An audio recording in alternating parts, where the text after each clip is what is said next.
What's up? I watched a YouTube video recently about what to do to gain more traction on YouTube and get more subscribers. And one of the suggestions in the video was to address my subscribers directly. Whatever, bro. Like, hi. I don't know, bro. I'm also in public. I walk to a spot where hopefully not many people can hear me, because that's super anxiety inducing. I'm gonna say a bunch of things, record a couple videos, be vulnerable. So whatever. If a stranger hears, right?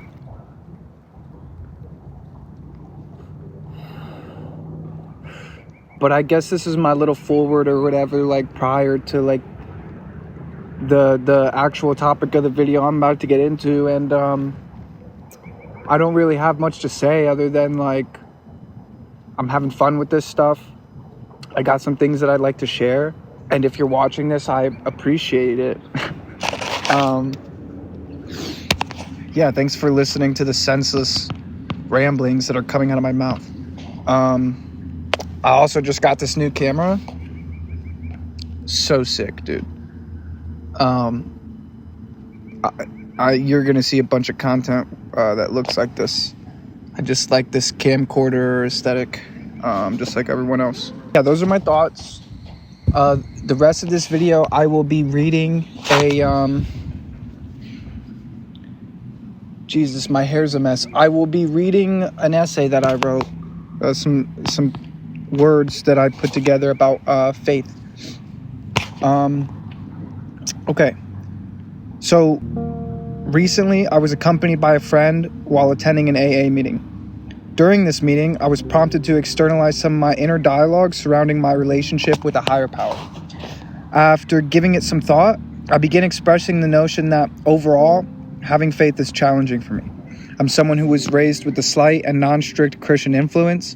At young ages, I questioned the things that I was told and was essentially atheist, utterly unconcerned with spirituality, way too much to even have a well-rounded idea of what faith was, and if I even had a relationship with it, that was more than just ignorance. Eventually, due to some intense feelings such as falling in love, loss of love, and ones induced by the consumption of psychedelics, I was forced to contend with the idea of spirituality, and I was consequently struck by the immense power and weight that the universe holds, the interconnectedness between all of us, my infinitesimal nature, etc. In other words, which frankly are hard for me to find, I acknowledged that not only is there something out there that's bigger than me, but I am unable to conceptualize it. Subsequently, I had no call to action. The spiritual acknowledgement offered no figure I could pray to, and no instructions on how to worship or even integrate my awareness of it into my existence. Not only am I at a loss on how to communicate with that power through words and through prayer, but also truly conceptualize or even acknowledge it, as I feel lost in the fog emitted from this intrinsic subconscious belief. Honestly, it's no wonder. Who do I think I am that I feel privy to the privilege of understanding the age-old question of why? A question that's caused the rise and fall of civilizations, the greatest accomplishments, as well as the most gut-wrenching tragedies of mankind.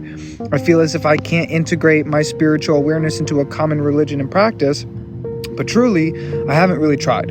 My understanding of religion is superficial at best, more likely just wildly misinformed. I am, however, conscious of the aspects involved in the religious practices that I reject. For example, the personification of holiness has always left a bitter taste in my mouth. The act of engaging in prayer has always intimidated me as well. And even though I know it's not a good enough excuse, I don't know how to do it, so I don't try. I can't simply place my knees on the floor, fold my hands, iterate my desires, and they'll appear, right? That feels far too simple. I feel so silly as I write this, like I'm articulating my gripes about something I haven't even put in the effort to solve. Right now, I feel like fuck the abstract. I want to take this feeling I'm feeling so miserably to describe and synthesize it into a digestible and applicable ideology, set of behaviors, and mental framing. Anyways, my contradicting inner dialogue is reminding me that the desire to explore this topic is why I'm writing about it in the first place.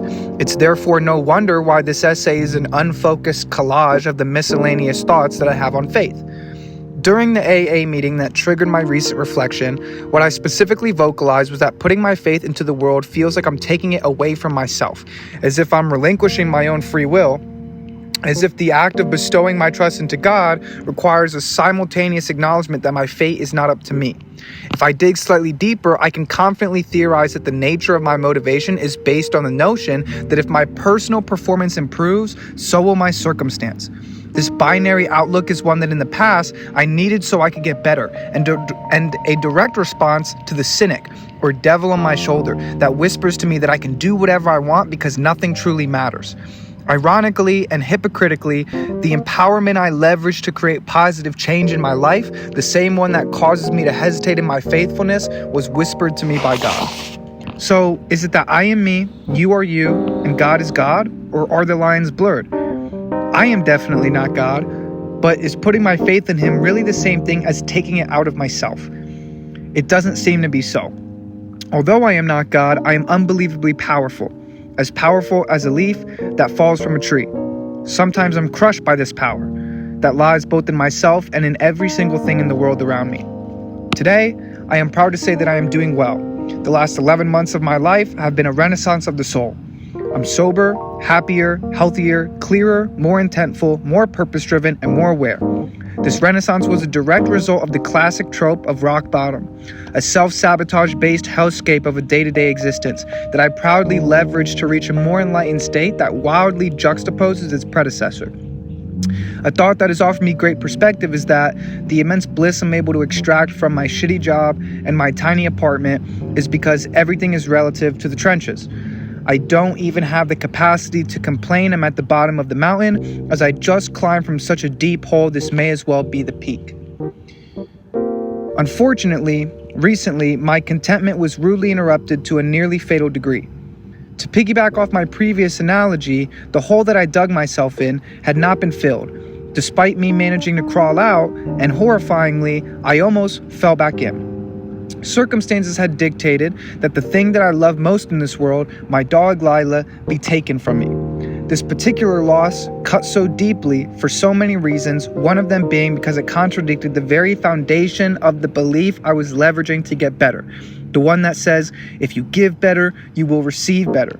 It felt like the rug was pulled out from under the soil I was building my life on, and yet again, I was floating in the abyss, unable to plant my feet on the ground.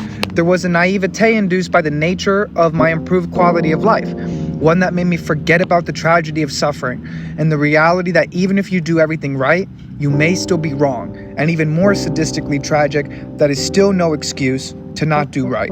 So much of my cope was empowered by the notion that if I created my problems, then I could fix them. All of the recovery rhetoric seems almost delusionally optimistic, as if in order to get an addict to pick themselves up by their bootstraps, the reality that getting better might not solve anything or might even make you feel worse goes conveniently unmentioned.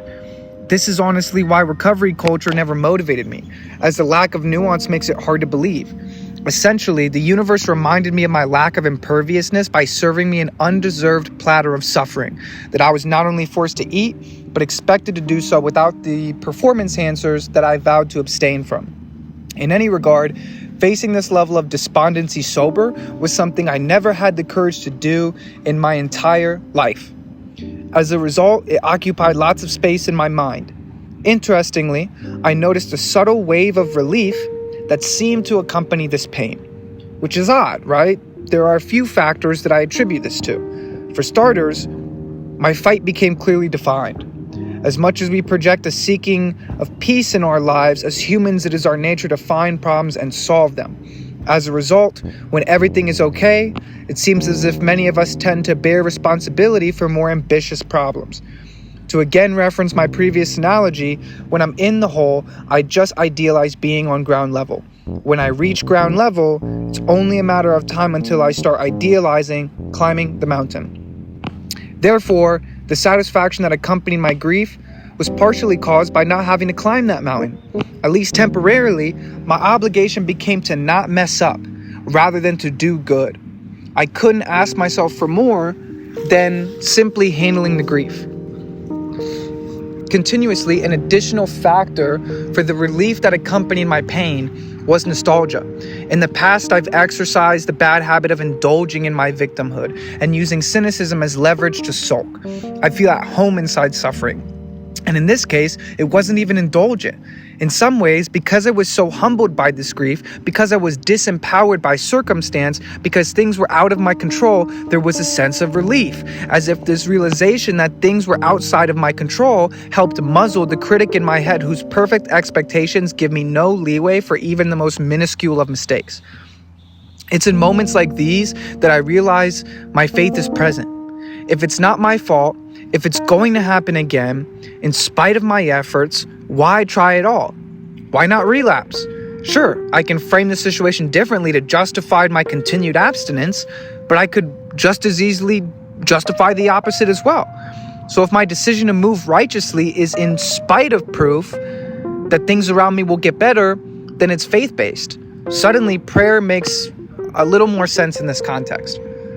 Additionally, if I'm optimizing my perception towards reasons to pray, even outside of times of distraught, I could add doing so for the sake of orienting my gaze.